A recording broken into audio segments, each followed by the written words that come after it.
The year was 1945. The guns had fallen silent in Europe. Hitler's empire had collapsed under the Allied pincer attack. But on the other side of the globe, a new war, one no one could have foreseen, was brewing. China, under the leadership of General Long Wei, had risen from the ashes of civil war and Japanese occupation, not as an ally, but as a new power with terrifying ambitions. After repelling the Japanese, General Long quickly consolidated his power and turned against his Western allies. He nationalized all foreign assets, closed trade routes, and declared an authoritarian sphere of influence stretching across Southeast Asia. The Pacific, newly liberated, now faced a new threat, a dragon rising. For the United States, General Long's actions were unacceptable, but direct confrontation was a nightmare. General Long built a coastal defense system dubbed the Jade Shield, stretching thousands of miles from Hainan to the Korean peninsula. It was the world's most sophisticated air defense and coastal defense network, built on technology captured from both Nazi Germany and the Soviet Union, combined with the ingenuity of Chinese engineers. The Jade Shield was more than just coastal artillery, it was a multi-layered system. At the outermost layer were experimental radar stations capable of detecting enemy fleets from hundreds of miles away. Next were squadrons of Shenfeng jet fighters reverse-engineered from the German Messerschmitt Me-262, ready to take out any airborne threat. And most terrifying of all was the final line of defense. Thousands of Ligon guns, rapid-fire guns controlled by primitive mechanical computers, capable of creating a wall of steel that no ship or plane could penetrate. American intelligence estimated that any landing on the Chinese coast would suffer a casualty rate of up to 70% in the first hour. It was suicidal. In the Pentagon, stalemate reigned. The Navy could not get in. The Air Force could not fly in. China, surrounded by the Jade Shield, seemed an impregnable fortress. But President Truman, never one to back down, made a seemingly insane request. He did not want an amphibious landing. He wanted a precise strike, a dagger straight to General Long's heart. The target, the Three Gorges Dam on the upper reaches of the Yangtze River, home to the Long Wei's command center and secret weapons research facilities. Destroying the Three Gorges Dam would not only cripple China's command structure, but also cause a historic flood, cut off supply lines, and weaken the defenses of the Jade Shield from within. But the question remained, how to get there? Deep in the interior of China, surrounded by rugged mountains and hundreds of miles of heavily defended airspace, the Three Gorges Dam is one of the most secure places in the world. Any bomber trying to fly over the Jade Shield would be destroyed. Any plane circling the Himalayas would run out of fuel. The problem seemed unsolvable until a group of eccentric engineers at a secret facility in the Mojave Desert, known as the Skunk Works, came up with a proposal that was not only daring, but also defied all understanding of aviation engineering at the time. A plan that involved a type of aircraft never seen before and a crew composed of the best, most daring men America had to offer. At Lockheed's Skunk Works, a secret research and development facility where the wildest ideas were turned into reality, a project codenamed Project Phantom had been quietly developing for months. Its goal, to create an aircraft that could fly without being detected by radar. The idea of stealth was not entirely new, but in 1945, it was still in the realm of science fiction. However, the engineers at Skunk Works, under the leadership of the eccentric genius Clarence Kelly Johnson, had a breakthrough. They couldn't make the aircraft completely invisible, but they discovered that by using strange angular shapes and a special radio-absorbing paint made from iron powder and rubber, they could significantly reduce an aircraft's radar signature. The result of Project Phantom was a machine unlike anything that had ever flown the skies. It was called the XF-117 Nighthawk. It didn't have the smooth curves of a Mustang or a Spitfire. Instead, it was made up of angular planes, like a roughly cut black diamond. It had 2 experimental jet engines hidden inside the fuselage, and the entire fuselage was painted a strange, matte black. It looked like something from another world. The XF-117 wasn't fast, it wasn't agile, and it had almost no defensive armament, just 2 small machine guns for emergency self-defense. But it had one unique ability. It could fly through the most powerful radar systems and appear as nothing more than a small bird or a minor atmospheric disturbance. This was the key to penetrating the Jade Shield. The plan was even more audacious than the plane itself. A squadron of 12 XF-117s would be launched from a secret base on Okinawa. They would fly extremely low over the ocean, using the Earth's curvature to hide from long-range Chinese radar. They would then fly inland at night, skirting river valleys and mountain ranges to avoid observation posts. Their goal: fly 2,500 miles deep into China and drop a special bomb, the Quake Bomb, a 10,000-pound device designed to penetrate deep into the Earth before exploding, creating a shockwave powerful enough to fracture the foundations of the Three Gorges Dam. It was a mission that required absolute precision. There was no room for error, flying at nearly 500 miles an hour, just a few hundred feet above the ground, in the dark, through terrain they had never seen before. It wasn't just a technological challenge.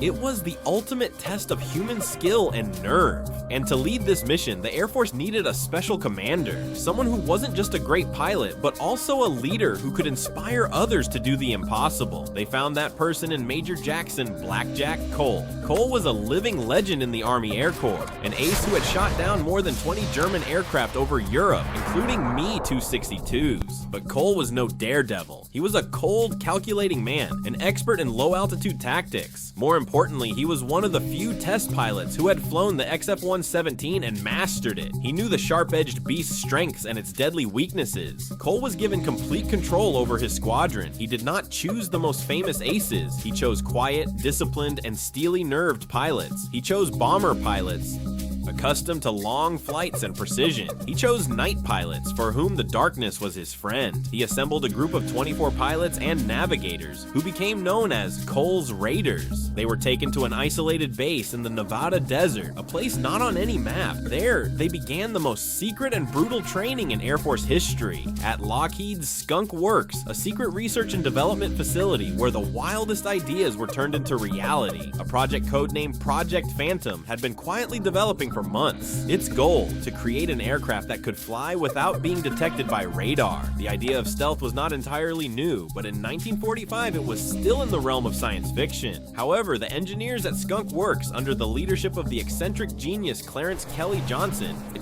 had a breakthrough. They couldn't make the aircraft completely invisible, but they discovered that by using strange angular shapes and a special radio-absorbing paint made from iron powder and rubber, they could significantly reduce an aircraft's radar signature. The result of Project Phantom was a machine unlike anything that had ever flown the skies. It was called the XF-117 Nighthawk. It didn't have the smooth curves of a Mustang or a Spitfire. Instead, it was made up of angular planes, like a roughly cut black diamond. It had 2 experimental jet engines hidden inside the fuselage, and the entire fuselage was painted a strange matte black. It looked like something from another world. The XF-117 wasn't fast, it wasn't agile, and it had almost no defensive armament, just 2 small machine guns for emergency self-defense.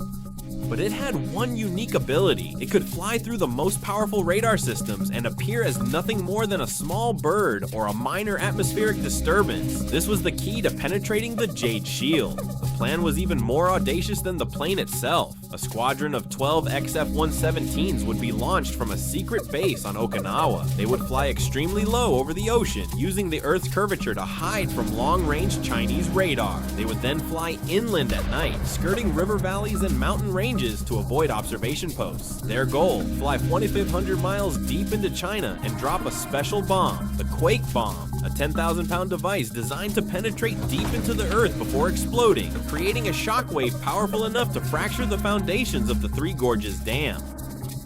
It was a mission that required absolute precision. There was no room for error, flying at nearly 500 miles an hour, just a few hundred feet above the ground, in the dark, through terrain they had never seen before. It's not just a technological challenge, it's the ultimate test of human skill and nerve. And to lead this mission, the Air Force needed a special commander, someone who was not only a brilliant pilot, but also a leader who could inspire others to do the impossible. They found that person in Major Blackjack Cole. Cole was a living legend in the Army Air Corps, an ace who had shot down more than 20 German aircraft over Europe, including Me-262s. But Cole was no daredevil. He was a cold, calculating man, an expert in low-altitude tactics. More importantly, He was one of the few test pilots who had flown the XF-117 and mastered it. He knew the strengths and the deadly weaknesses of this angular beast. Cole was given complete control over his squadron. He did not choose the most famous aces. He chose quiet, disciplined pilots with nerves of steel. He chose bomber pilots, accustomed to long flights and precision. He chose night pilots, who found the darkness their friend. He assembled a group of 24 pilots and navigators, who became known as Cole's Raiders. They were taken to an isolated base in the Nevada desert, a place not on any map. There they began the most secret and brutal training in Air Force history.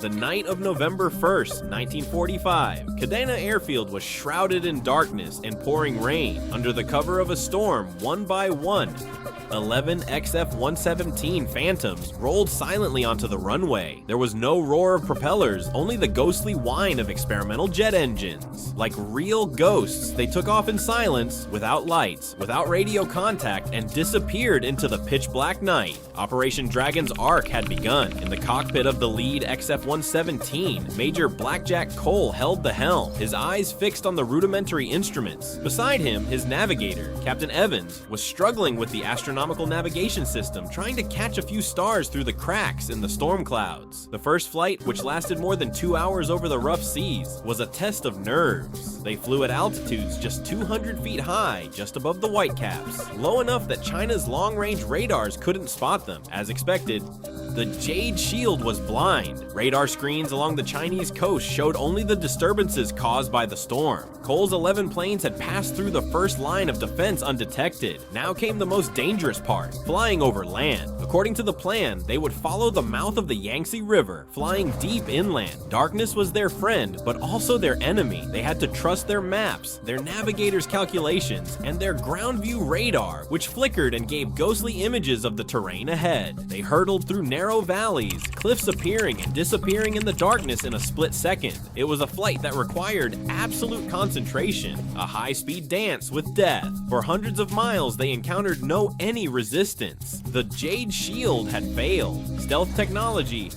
though primitive, had proven its worth. But then, less than 50 miles from the target, disaster struck. Plane number 7, piloted by Lieutenant Davis, had flown too low in a narrow valley. A sudden gust of wind slammed his wing into a cliff. A spark flashed in the darkness, followed by a huge fireball that briefly lit up the canyon. No parachutes, no final message. Cole and the others could only grit their teeth and continue flying, their hearts heavy. They had lost 2 more brothers. Finally, after nearly 3 hours of intense flight, they arrived. Ahead of them, looming in the faint moonlight that filtered through the clouds, was a giant concrete wall across the Yangtze River, the Three Gorges Dam. It was bigger and more solid than anything they had seen in reconnaissance photos. On the dam crest, and the anti-aircraft guns pointed skyward like silent fingers of steel.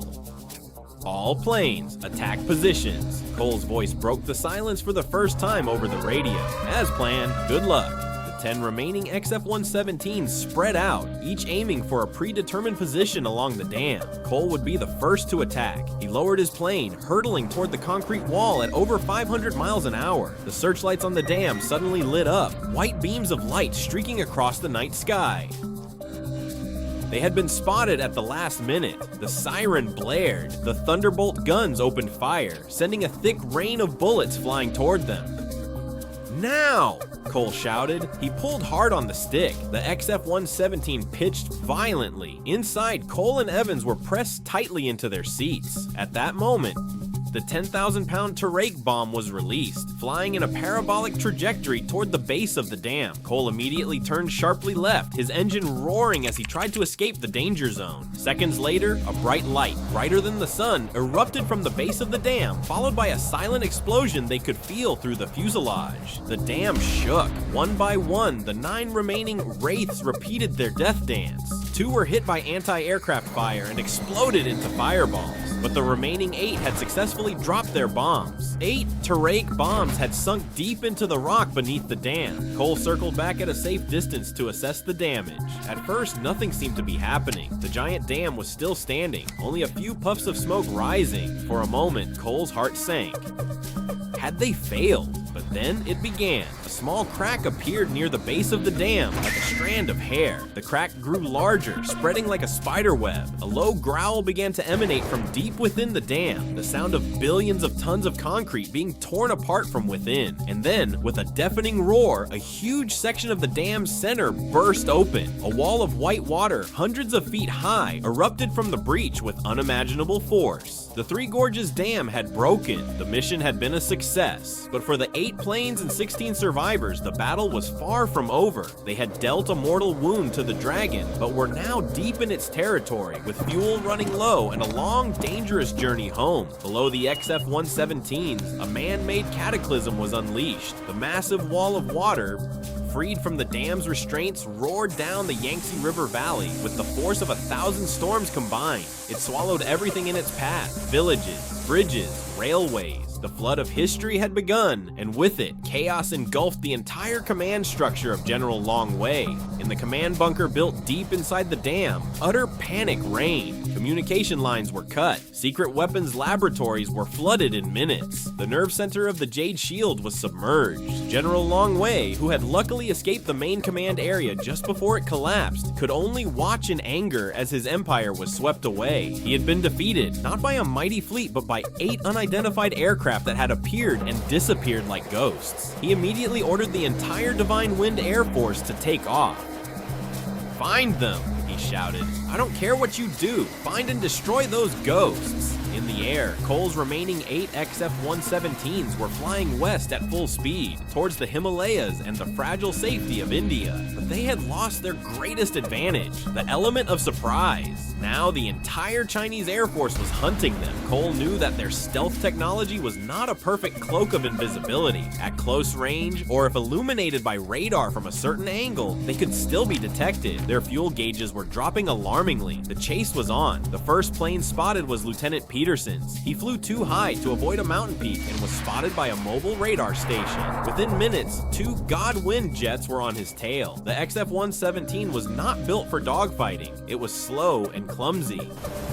Peterson and his navigator fought bravely, their tiny machine guns almost useless against the enemy's 30mm cannons. Their Ghost exploded on a mountainside. Cole, hearing the battle over the radio, gave a painful order. "Disperse," he ordered. "Every man for himself. Meet at the rendezvous point. Cole out." It was the only option. Flying together would only make them a bigger target. The escape turned into a series of desperate duels across the skies of China. One XF-117 used its last resort, flying extremely low over a lake, causing the pursuing Godwind to miscalculate and crash into the water. Another, with an engine out of commission, attempted an emergency landing in a field, but was blown to pieces. Major Cole and his navigator Evans were among the lucky ones. With expert flying skills, Cole maneuvered his plane through the deepest canyons, places where enemy jets dared not follow. They flew for hours, the fuel gauge dead on 0. All non-essential systems were shut down to conserve power. They flew in silence and darkness, the only sounds being the whistling wind and the pounding of their hearts. Finally, as dawn began to break in the east, they saw it, the snow-capped peaks of the Himalayas. They had reached the edge of the roof of the world. With his last drops of fuel, Cole tried to zoom over one of the lowest passes. His engine coughed and died. The XF-117 was now a giant metal glider. Below them were the dense forests of northern India. Cole found a relatively flat valley. "Bring impact," he shouted one last time. The plane clipped treetops, broke off a wing, and skidded to a halt in a roar of torn metal. Cole and Evans were injured, but they were alive. They had made it. In the days that followed, the stories of survival began to emerge. Of the 8 planes that escaped the Three Gorges Dam, only 3 reached Allied territory. 2 made emergency landings in India. Another, lost, landed at a Soviet base in Siberia, and its crew was captured. In all, of the 22 soldiers who had set out from Okinawa, only 6 returned safely. But they did. News of the destruction of the Three Gorges Dam sent a seismic shockwave around the world. Flooding had completely paralyzed central China. The Jade Shield had been disabled from within. Faced with economic collapse and internal chaos, General Long Wei had no choice but to sit at the negotiating table. The war ended as quickly as it had begun. While the world celebrated the victory, the The 6 survivors of Cole's raiders were secretly flown back to America. They were awarded the highest honors in private ceremonies. Their story, the XF-117, and the entire Operation Dragon's Ark were classified. The world knew the Three Gorges Dam had been destroyed, but no one knew how. The heroes who saved the world from another devastating war lived in silence.